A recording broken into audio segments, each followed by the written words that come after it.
Earlier, I spoke with one of those new lawmakers, Representative-elect Michael Waltz. He's a Republican from Florida. The former Green Beret is one of 16 military veterans newly elected to serve in Congress. He won the House seat vacated by Ron DeSantis, Florida's Republican candidate for governor. I started by asking how his military service may shape his work in Congress. You know, I could tell you in the foxhole, nobody cares about race, religion, party, socioeconomic background. It's about mission, it's about country, it's about getting things done. You know, I could tell you from my perspective, compromise is not a dirty word. The voters in my district in North Florida expect us to get things done that's going to better their lives and not sit up here and kind of throw rhetorical grenades. So, you know, I could tell you with veterans, we put our lives on the line at a very early age for this country, and we're determined to see it progress for all Americans. Well, I hear you say compromise is not a dirty word, so let's talk about some issues. What about on health care? A lot of conversation about that during the election. Do you see the two parties coming together to come up with a bill that covers pre-existing conditions, lowers the price of prescription drugs, for example? Look, I campaigned hard as a business owner as well on the fact that premiums are out of control. I am determined to get after the cost of healthcare. That may be tort reform, that could be market-based systems, selling across state lines, increasing health savings accounts, lowering the cost of prescription drugs, which the president put forward a plan to do. I think we need to flesh that out. Absolutely. But if you drive down the cost of care and you put that as a priority, you actually will make it more universal because more people can afford it. It also helps businesses like mine. It's the fastest growing part of our defense budget. It's actually healthcare, not planes and tanks and ships. Right. And it also gets after our national debt. It's the biggest driver of our national debt. Let's talk about foreign policy. You did serve in Afghanistan several tours.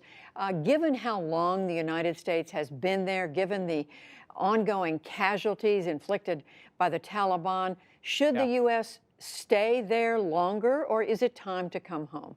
I don't think we really have a choice but to remain engaged because half of the world's terrorist organizations reside in the Afghan-Pakistani border region. What we cannot do is just pull the troops out. Look, I would love to get the men and women home, but if we just pull them out like we did in Iraq, you're going to see the situation actually worsen. So the choice here is how do we do it better, not whether we stay engaged. Two other things. One is immigration. Now, there was a bipartisan bill proposed this year, the Hurd-Aguilar legislation that would have provided a path to permanent residency for young people, the so-called dreamers. Also would have put money toward electronic surveillance at the border, not so much for the wall. Do you see a compromise on immigration? Frankly, I think what the president offered was an incredible deal on immigration. So it was 1 million more dreamers with a pathway to citizenship than President Obama offered. But in exchange for, we have to secure the border. Otherwise, you're going to have the same problem again going forward. And also reforming, the legal side of things, with the lottery system, and then also with the other ways that you get a visa through chain migration. I sponsored an Afghan soldier to come over who's now actually a U.S. citizen and thriving, but he had fellow soldiers and family members executed for working with Americans overseas. There's over 50,000 of them on a waiting list for the special immigrant visa for Iraqis and Afghans that fought with us. So when we talk about who deserves to be here, who's earned the right through a merit-based system, that's what we have to drive towards, not just these kind of more randomized systems that we currently have. All right, you're representing the state of Florida. I have to ask you about the recounts underway there, 3 statewide races. Do you believe that ultimately those votes will be counted fairly? I ask because President Trump has said fraud has been committed. Do you know if there's evidence of fraud? I am certainly for every legal vote being counted.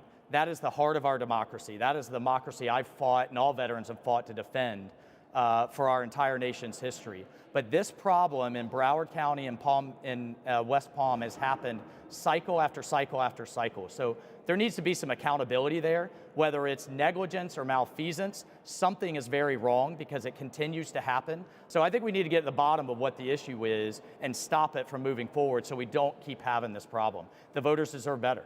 But ultimately, do you think voters can count on there being a fair process? Well, I think we certainly need an investigation to get to the bottom of what happened.